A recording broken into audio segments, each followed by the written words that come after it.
Okay, so I guess I'm recording. Good evening, everyone. This is going to be a revision video for the finals where we are going to cover the arrays. So basically, we're going to start with how to create an array actually. So an array, before creating the array, an array is just like a variable, but instead of storing only one value, we're going to store multiple values, and those values are going to have index or positions, and we're going to see that when we create the array. So for example, I'm going to create a series of numbers of integers. So the data type is going to be int, the same as the variable. We are going to give it a name, for example numbers, the same as the variable, but here we need to put these brackets. So inside the brackets, we're going to put the size of the array because we are going to have multiple values. So basically, we are going to put the size of that array, how many values we are going to store in that array. For example, an array of 5 values. So I'm going to put the size as 5 equals, then I'm going to open the curly brackets, and again careful, it's the curly brackets. Then I'm going to uh, end the line by adding a semicolon.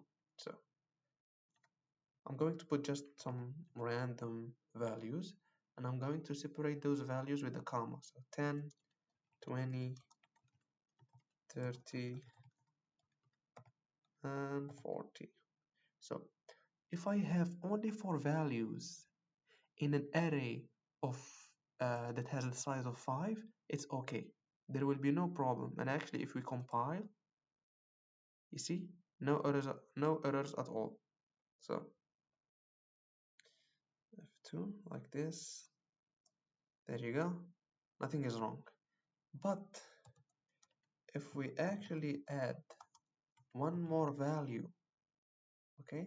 If we add one more value, so basically the size is gonna be 6.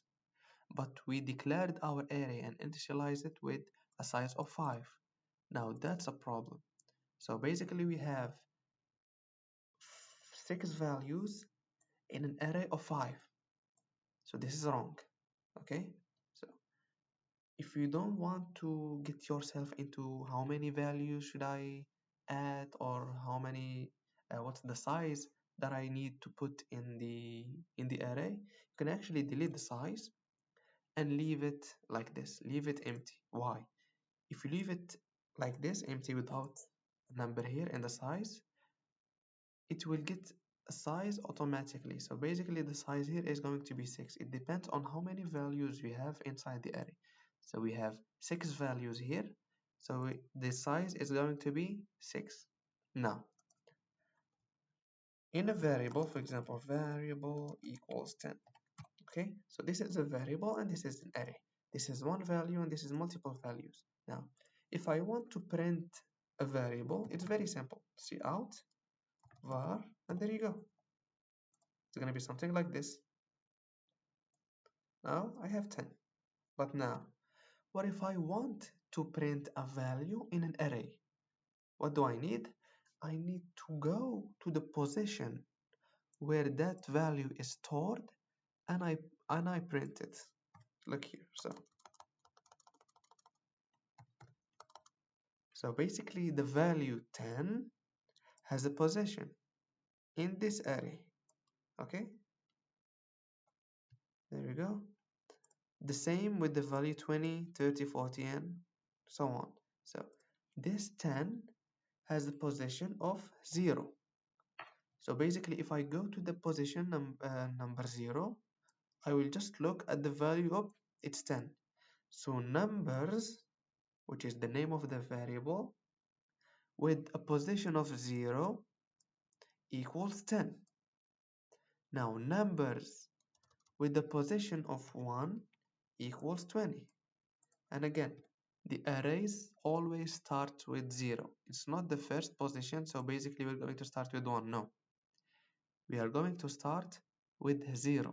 So it has position of 0, then the second value has an index or position of 1. So you heard me saying index. So basically index is gonna be like an indicator of position of that value. So 0 is an index, okay? 1 is an index, 2 here is an index, okay? So basically 30 is a value where the index of that 30 is 2, okay? So basically we are saying that the value 30 has a position of 2. So if we go to that position of, we're going to find 30. If you go to the third or the index number 3 or position number 3, we're going to find 40. And we keep going like this. So this is 4 and this is 5. And as you can see, this is the last value. It means it's the sixth value. And it has the position 5, index 5, because we started from 0. Okay?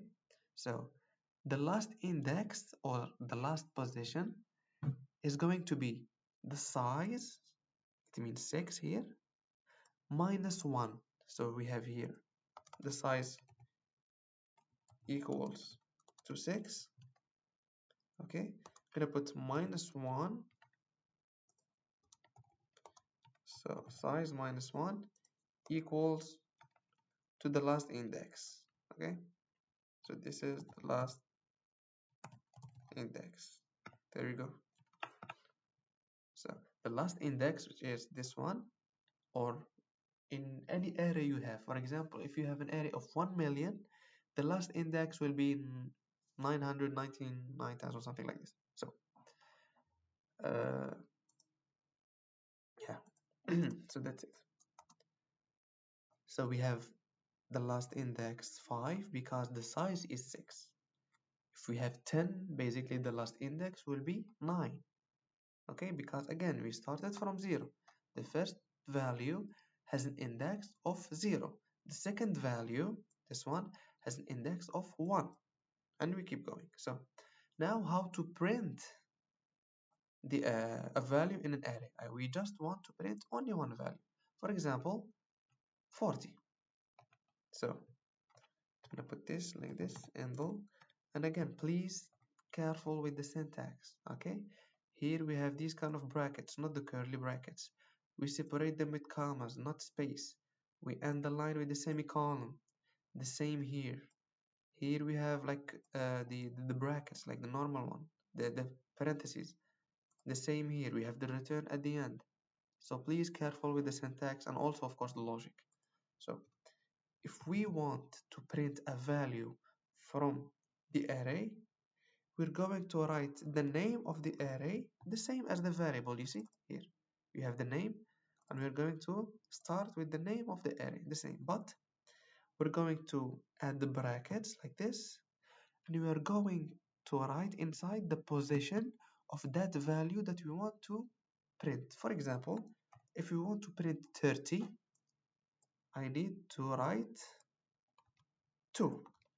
So basically, if we go to the numbers array, so the array that has the name numbers, and we go to the position 2, which is the index 2, not the second position, because this is the second position. But if we talk with index, we're going to say a value with an index of 2. It means that a value with an index or position of 2. There you go. We have this one, so the value will be 30. We're going to build and run, and there you go. I just want to check if I'm recording. Yes, I'm recording. So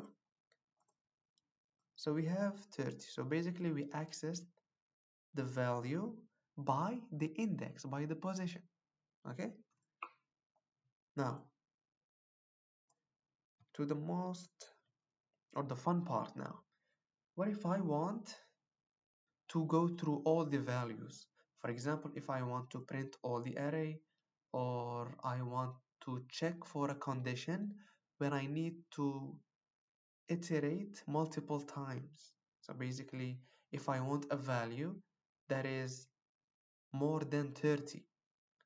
Okay, yes, you're going to tell me that we need to directly go to it by the index. We're going to type numbers 3 and there you go, we have 40. But no, what if we don't know what we have inside the array? Okay, because there is a case like this. We can actually make the array dynamic, which is the user is going to fill the array. So we don't know actually the values. The same as the variable. We don't know the value if the user is going to type that value. For example, I will type 10. You are going to type 20. Okay?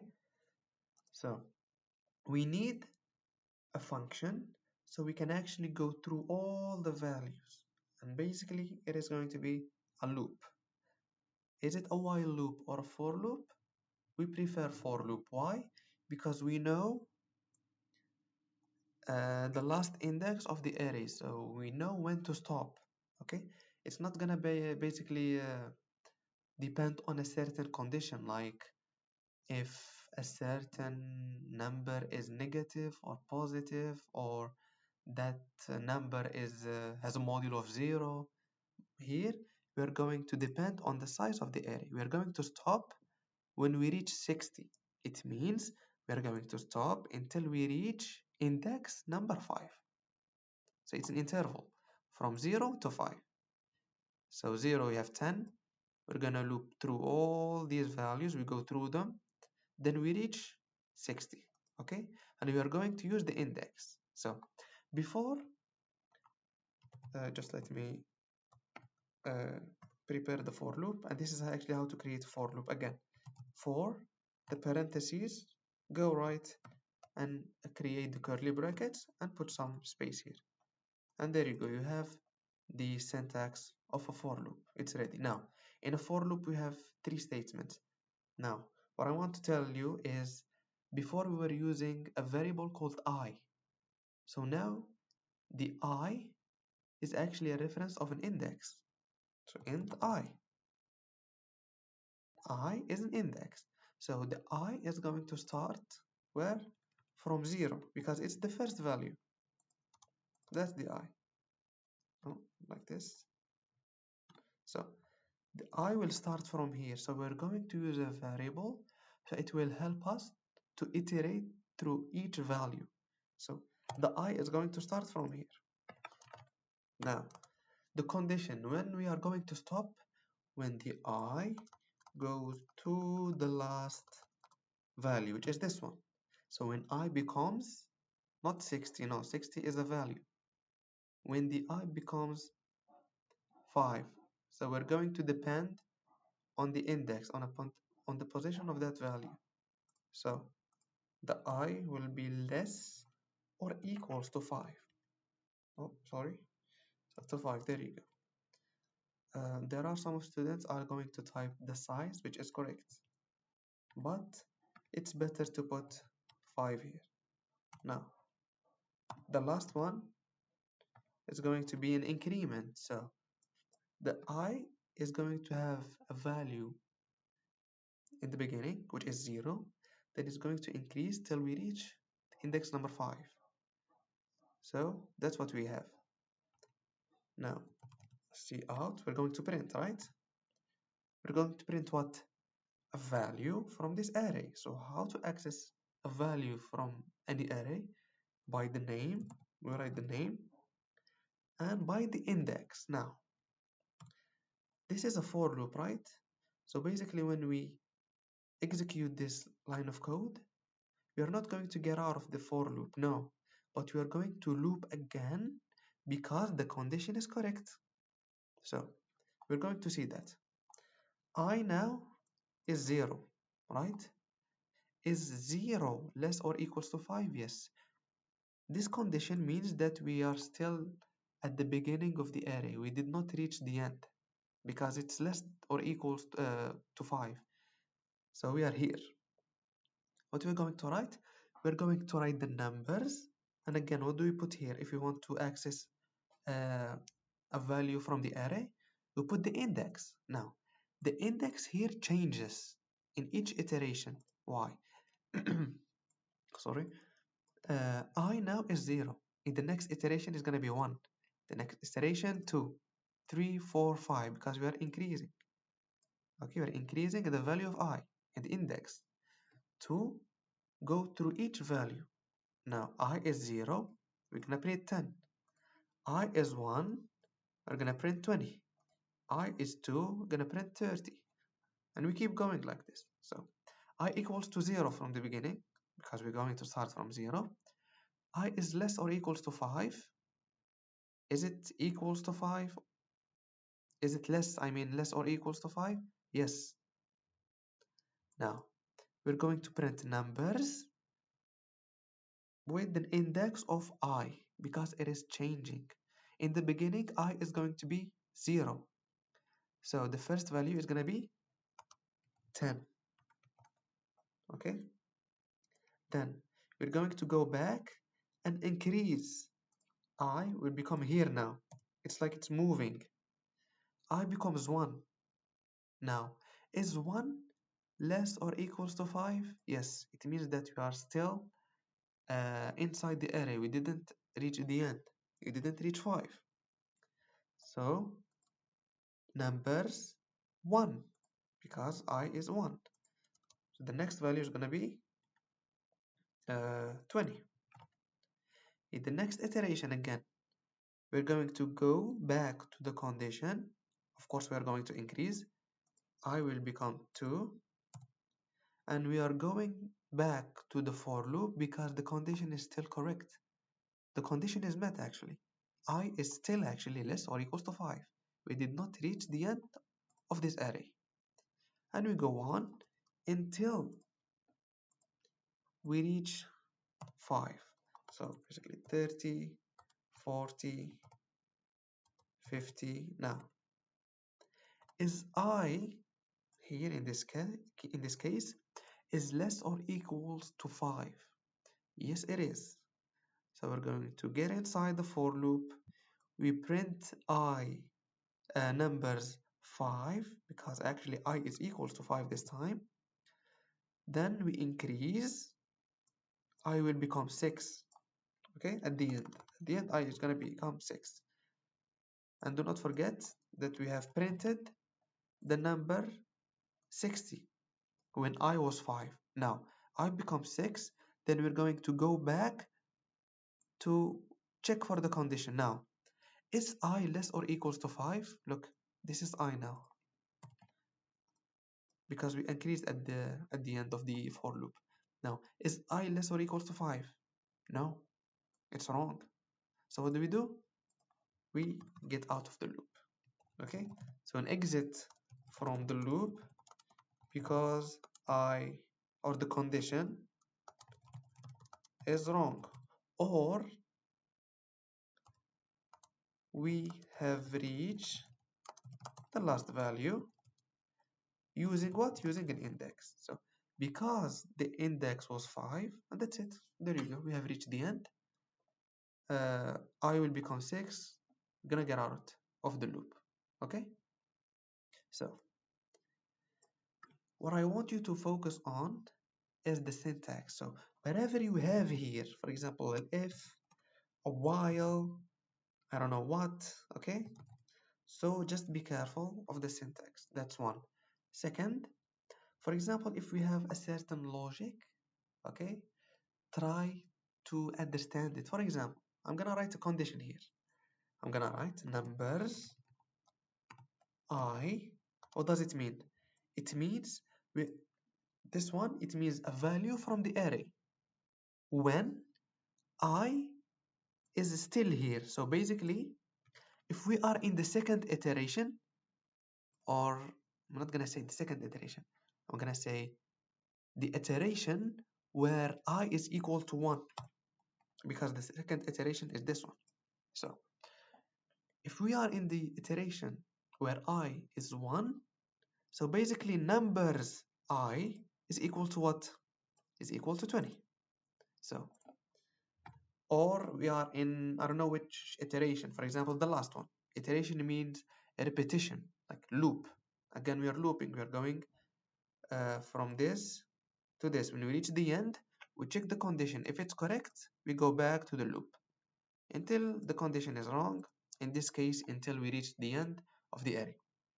So if it's less than, or I'm gonna just make greater. If it's greater than 30, print it. Print what? Print the value. And again, the value is numbers I. I'm gonna make indel here.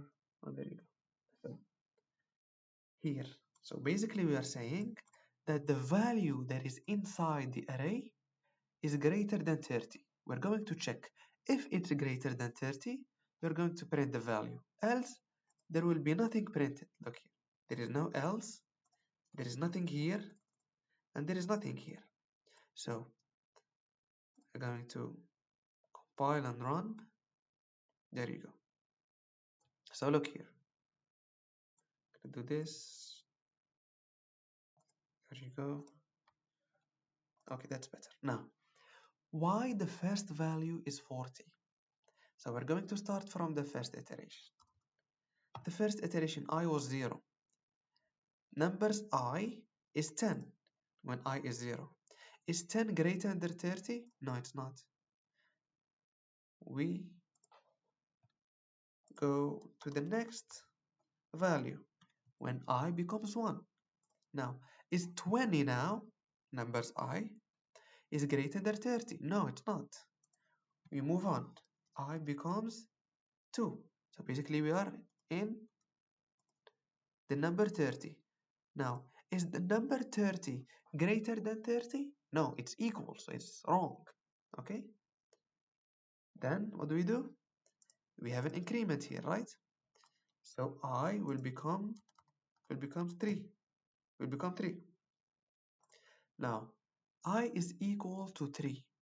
So numbers 3, so numbers with position 3 is what? Is 40. Now, is 40 greater than 30? Yes, it is. We are going to print. We are going to print numbers I. It means we are going to print the value where the index is 3 here. Okay, so we are going to print the value depends on the index. Okay, if the index is 4, we're going to print the value that has the index of 4. If we are at the index number million, we're going to print the value that has an index of million. Okay, actually we cannot, but that's an example. And we're going to stop at 60 because it's the last value and it's also greater than 30. If we have, for example, here 20, okay, we have 6 here, I'm gonna do 6 here. Do you think 20 is going to be printed? No, it's not going to be printed because it's not greater than 30. And 60 is gonna be the last value. Okay, so in the finals, please just focus on the declaration of the array, the index, the conditions here, and the statements inside the for loop. Maybe I will make here 4 or 3. So basically I'm just gonna stop here. I'm not gonna check for these conditions, these values. Okay, so I might be tricky in these conditions or in the logic related to the code. Also the syntax, so put semicolons, careful with the curly brackets, careful with this bracket. It's not curly bracket and it's not parentheses. It's this kind of brackets. I guess you're going to input them or type them using shift and 9 or shift, one of the numbers, I guess, in the English keyboard. Also, if you want to put a new line, just add endl at the end, which is the end of the line. And there you go, you're good to go. If you have any question, please just send it to me in Classera. And again, sorry for the late video because actually I didn't find any time to send the video actually. And thanks for, yeah, thanks for watching the video. And good luck everyone. We meet in the exam.